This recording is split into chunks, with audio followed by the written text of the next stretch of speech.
I also wanted to start with a little bit of a personal story about how I got involved in the sector, and then I'll tell you a little bit more about what exactly Acumen Fund does for the about 70% of the room that didn't raise their hands when Moses asked the question earlier. So imagine it's 5 years ago, and I'm standing in the middle of Union Square Park, the busiest park in New York City. There are people everywhere, and it's a chilly Saturday morning. It's really early for a college student to be out there. I'm surrounded by a group of about a dozen human rights activists, and I'm actually one of them. Far away, there's a genocide happening in Darfur, Sudan, and a lot of people are blaming the Chinese government for supporting the Sudanese regime and building infrastructure and sending military and economic aid to support this regime that's perpetrating the genocide there. So I've organized this protest in Union Square Park, and my idea was to have all of us take these 7-foot-long white cardboard tubes that are about this wide each down to the park. And what we're going to do with these tubes is say that they represent the oil pipelines that China is building in Sudan, and have all of the people in the park sign their names on these tubes.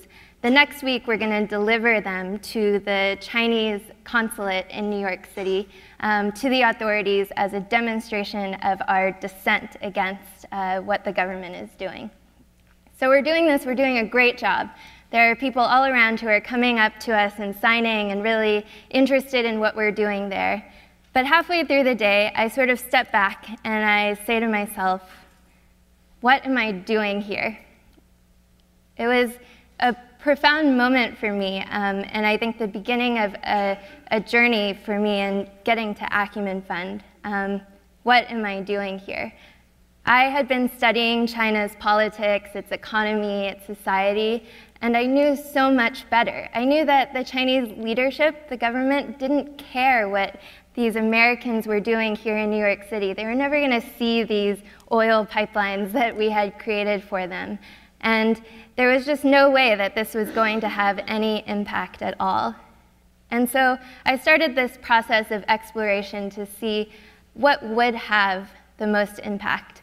And so I learned that the top-down approaches, like the ones that we were using, that really ignore the on-the-ground realities, don't work. And I learned that grassroots approaches, oftentimes well-intended, don't scale.